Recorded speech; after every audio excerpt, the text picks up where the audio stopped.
जी, अस्सलाम वालेकुम। हम एसोसिएशन वाला चैप्टर पढ़ रहे हैं। कल हमने उसको थोड़ा सा तारुफ पढ़ा था। आज भी कोई दो चार चीज़ें हैं, सिर्फ उनको हम देखेंगे। उसके बाद इंशाल्लाह कल जो है हम इसकी एक्सरसाइज करेंगे और इस चैप्टर को ख़त्म कर देंगे। बस इसको इतना ही पढ़ना है। इसमें सिर्फ हमने जो कल 4-5 डेफिनेशंस पढ़ी हैं वो, और कुछ चीज़ें आज हैं उनको समझ लें थोड़ा सा। बस बाकी इसको कुछ करने की ज़रूरत नहीं है। इसमें से कभी कोई क्वेश्चन पेपर में नहीं आया। ठीक है, तो हम नोटेशन एंड टर्मिनोलॉजी कुछ पढ़ लेते हैं। For theoretical study it is necessary to have some notation to represent different classes and their class frequencies. वो ये कह रहा है कि फ्रीक्वेंसी स्टडी में, थ्योरेटिकल स्टडी में कुछ ये चीज़ें ज़रूरी हैं कि हम उनकी क्लासेस को कैसे पढ़ते हैं और उसकी फ्रीक्वेंसीज़ को कैसे डिनोट करते हैं। The capital Latin letters A B C up to so on Z are used to denote the attributes and their presence। जो एट्रीब्यूट होते हैं, जो क्वालिटेटिव डाटा है, उसकी प्रेजेंस को हम ए बी सी यानी कि capital A B C D E F से हम डिनोट करते हैं, और उसकी प्रेजेंस को भी कैपिटल से ही डिनोट करते हैं। The Greek letters alpha beta, A की जगह अल्फ़ा, बी की जगह बीटा, सी की जगह गामा। तो इस तरह ये जो ग्रीक लेटर्स हैं, ये these are use to denote the absence of these attributes. कहने का मकसद ये है कि जो एट्रीब्यूट्स में प्रेजेंस है वो ए बी सी डी से नोट किया जाता है, और जो उसकी अब्सेंस है एट्रीब्यूट की, उसको हम अल्फ़ा बीटा और गामा से नोट करते हैं। मैं इसकी एग्जांपल आपको ये दे देता हूँ। फॉर एग्जांपल हम कहते हैं कि हम एक मेल की कैटेगरी का कॉलम बना रहे हैं, तो उसमें जो जो बंदा मेल होगा हम उसमें ए बी सी डी के हिसाब से डिनोट करके उसको लिखते जाएंगे। तो जो मेल नहीं होगा, तो साफ ज़ाहिर है जो मेल नहीं होगा वो सेंस ऑफ द मेल होगा, यानी वो मेल नहीं होगा, तो उसको अल्फ़ा बीटा और गामा से डिनोट करेंगे। Thus A will denote that the object possesses the attribute A, and alpha will denote that the object does not possesses the attribute A। हाँ, देखें ना, ये वही बात उसने कर दी जो मैंने अभी आपको समझाई है कि फॉर एग्जांपल हम कोई एक चीज़ कहते हैं कि फोर्थ ईयर का स्टूडेंट जो है वो हम इस कॉलम में लिखेंगे, तो चूँकि वो अगर वो प्रेजेंट है, वो मौजूद है, तो हम उसको ए लिखेंगे। अगर वो फोर्थ ईयर का स्टूडेंट नहीं है कोई बच्चा, तो हम उसको अल्फ़ा से डिनोट करेंगे। यानी जिस करैक्टरिस्टिक्स के हिसाब से हम जो है वो टेबल बना रहे हैं या एसोसिएशन चेक कर रहे हैं या हम क्वालिटेटिव डाटे की अरेंजमेंट कर रहे हैं, अगर वो करैक्टरिस्टिक्स उसमें प्रेजेंट होगा तो उसको ए बी सी से डिनोट करेंगे। अगर वो करैक्टरिस्टिक्स उसमें मौजूद नहीं होगा तो हम उसको अल्फ़ा बीटा गामा से डिनोट करेंगे। B will denote the object possesses the attribute B and beta will denote the object does not possesses the attribute B। वही दोबारा बात है कि अगर कोई एट्रीब्यूट है वो B है तो वो प्रेजेंट है, अगर वो बीटा है तो वो नॉट प्रेजेंट है। Hence alpha means not A, beta means not B. हाँ, ये अब वो बात उसने क्लियर कर दी है कि अगर अल्फ़ा कहीं लिखा होगा इसका मतलब है कि ए मौजूद नहीं है, नॉट ए। अगर बीटा कहीं लिखा हुआ है तो इसका मतलब है बी मौजूद नहीं है। बस आपने इतना ही इसको समझना है बस। Class frequencies will denote by enclosing the class by symbols in brackets. वो कहता है कि जो ये तो क्लासेस हो गई, ये किसी की प्रेजेंट या एब्सेंस की बात होगी। जो क्लास फ्रीक्वेंसीज है उसको हम कैसे डिनोट करेंगे? उसको हम डिनोट करते हैं बीटा या ए बी सी से, लेकिन ब्रैकेट्स लगा के। 10 ब्रैकेट्स में जो ए लिखा हुआ denotes the number of the objects possessing the attributes A. Alpha beta denotes the number of the object possessing the attributes B but not A.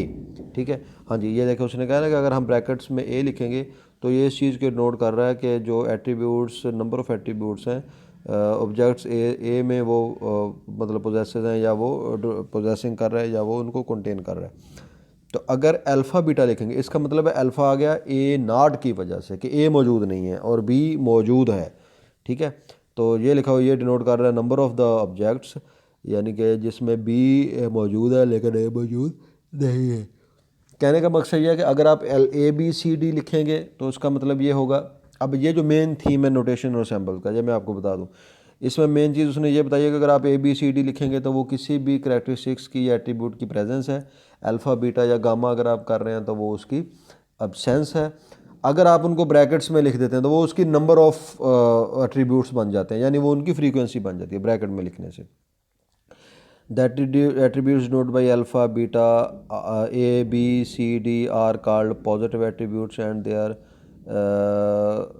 contraries denoted by alpha, beta are negative attributes. अब देखें यही वही बात दोबारा आ गई है कि अगर हम ए बी सी डी लिखते हैं तो इसका मतलब एट्रीब्यूट्स आर पॉजिटिव, यानी एट्रीब्यूट्स मौजूद हैं, उनकी पॉजिटिविटी शो हो रही है। अगर अल्फ़ा बीटा गामा लिख रहे हैं तो नेगेटिव है, नेगेटिव से क्या मतलब है, यानी वो मौजूद नहीं है।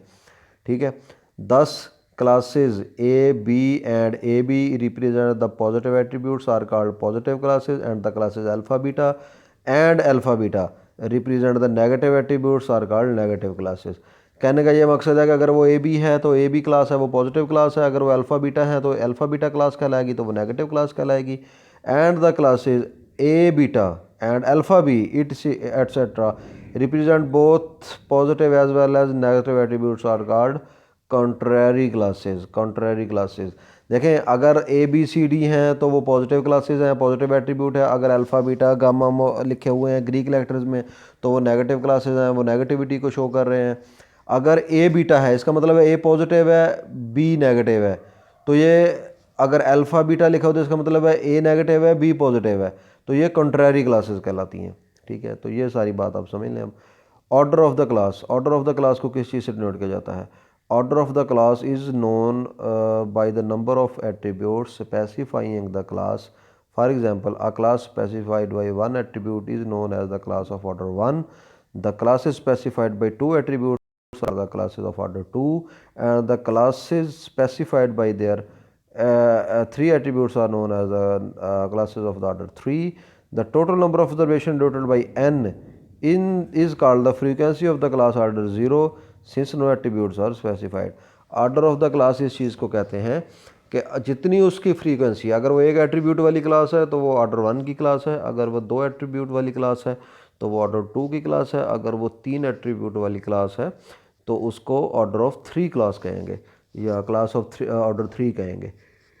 ठीक है, तो यही बात लिखी है और ये उन्होंने नीचे टेबल दिया हुआ है। अब इसमें देख लें, एट्रीब्यूट बी है, एट्रीब्यूट ए है।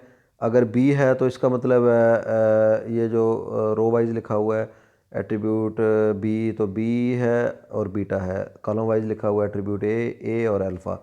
ए से मुराद है कि वो प्रेजेंट है और बी जो है वो प्रेजेंट है। अब देखो, ए बी ब्रैकेट में नंबर ऑफ़ ए बी दोनों प्रेजेंट है। ए बीटा इसमें ए प्रेजेंट है, बी एब्सेंट है, तो टोटल ए हो गया। ठीक है, अल्फ़ा अब नीचे वाले आ जाए एट्रीब्यूट अल्फ़ा में। अल्फ़ा बी इसका मतलब है अल्फ़ा जो है वो एब्सेंट है, बी प्रेजेंट है।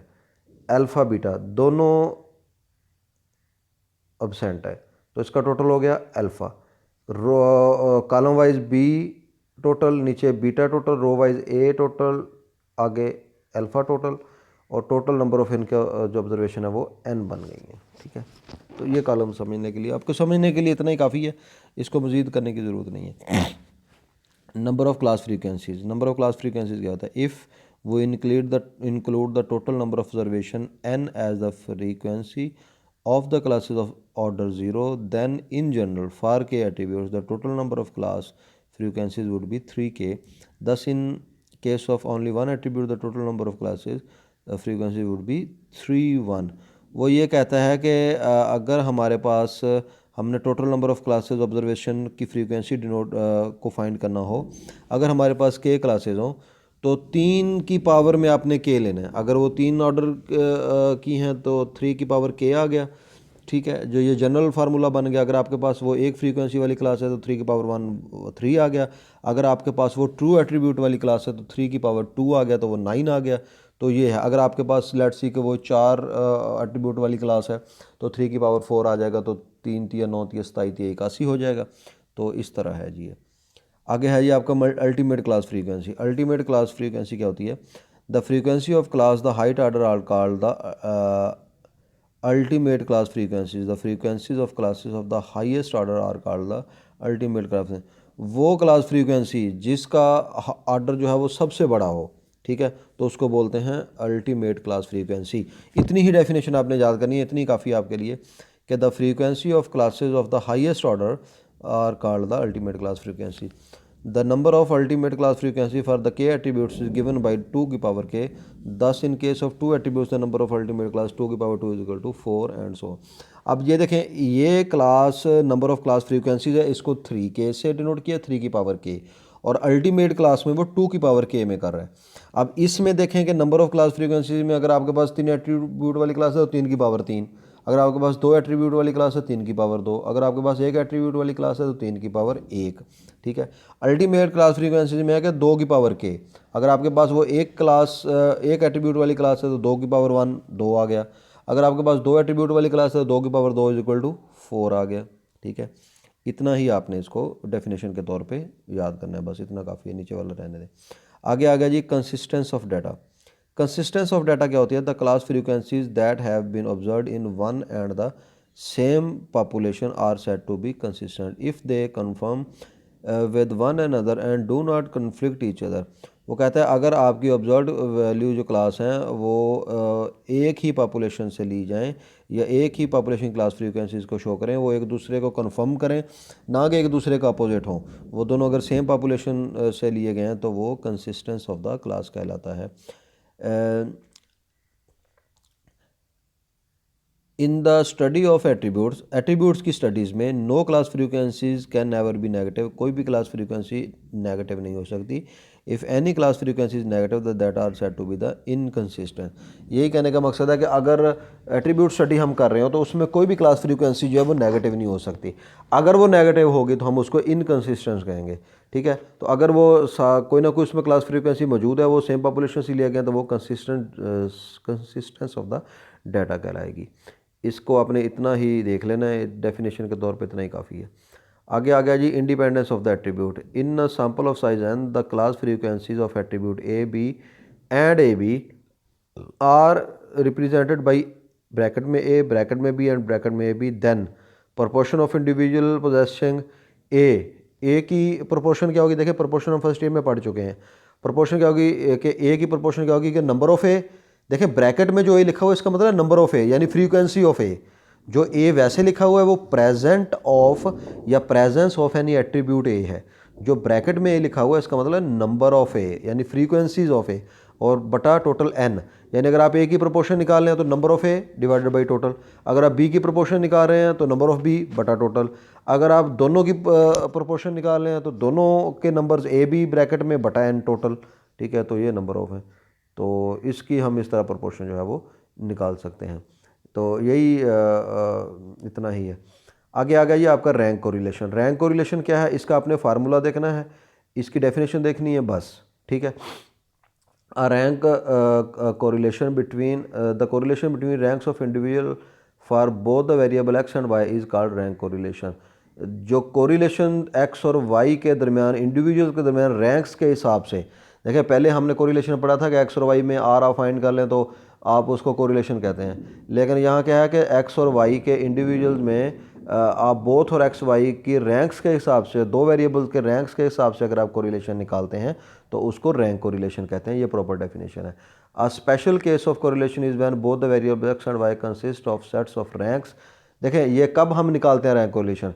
जब हमारे पास दोनों वेरिएबल जो हैं वो डिजिट्स में ना हो, वो एट्रीब्यूट्स में हो, रैंक्स में मौजूद हो, तो हम जब उन दो वेरिएबल्स की कोरिलेशन निकालेंगे तो उसको रैंक कोरिलेशन कहेंगे।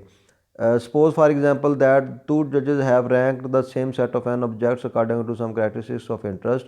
We are interested in determining whether the ranks assigned to object by one judge are related to the show any agreement with ranks assigned to the same objects of another judge। देखिए actually ये होता क्या है, जब हम किसी भी चीज़ का कंपटीशन करते हैं तो हम उसको रैंक कोरिलेशन के हिसाब से इस तरह देखते हैं कि हम उसको जज करते हैं। कोई दो जजेस होते हैं तो वो अपनी अपनी राय देते हैं, तो हम ये रैंक्स चेक करने की कोशिश करते हैं कि एक जज ने जो रैंक्स किसी एक कंपटीटर या मुकाबला करने वाले बंदे को दिए हैं तो क्या दूसरे जज ने भी वही रैंक दिए हैं। तो वो जजेस जो होते हैं वो रैंक के हिसाब से अपना डाटा जो है वो देते हैं कि फॉर एग्जांपल कोई नात खानी का कंपटीशन हो रहा है तो जजेस उसको रैंक करेंगे कि इसने अच्छी नात पढ़ी है, बहुत अच्छी नात पढ़ी है, या कम अच्छी नात पढ़ी है, या इसका लहजा अच्छा नहीं था, या इसकी इतने रैंक हो गए, तो उसकी जो कोरिलेशन होती है उसको रैंक कोरिलेशन कहते हैं। ठीक है, तो इतना ही डेफिनेशन के तौर पे आपने इसको देखना है। नीचे इसका फार्मूला, इसको आर के से डिनोट किया जाता है। R K is equal to 1 minus 6 summation D I square बटा N into N square minus 1। ठीक है, तो ये रैंक कोरिलेशन का फार्मूला है, आपने इसको याद कर लेना है। द आर के ऑलवेज लाइक बिटवीन, इसकी जो प्रॉपर्टीज़ हैं उसकी पहली प्रॉपर्टी ये है कि ये जो रैंक कोरिलेशन है ये -1 से +1 तक इसकी रेंज होती है हमेशा, और कोरिलेशन की रेंज भी -1 से +1 तक ही होती है। This formula is called Spearman's coefficient of rank correlation. इसको Spearman's coefficient of rank correlation कहते हैं ये जो फार्मूला है। ठीक है, तो वो कोई स्पीयरमैन जो था वो एक नाम था जी स्टैटिस्टिशियन का, उसको पढ़ने की ज़रूरत नहीं है। बस इतना ज़हन में रख लें कि ये जो R K is equal to 1 minus 6 summation D I square बटा N into N square minus 1 है। इसको स्पीयरमैन्स रैंक कोरिलेशन कहते हैं। ठीक है, तो आज के लिए इतना ही काफ़ी है। कल इंशाल्लाह हम इसकी एक्सरसाइज ये पढ़ेंगे 15.4 ऑब्जेक्टिव। बस इस चैप्टर को इतना ही देखने की ज़रूरत है, बाकी इसको देखने की ज़रूरत नहीं है। ठीक है जी, अल्लाह हाफिज़।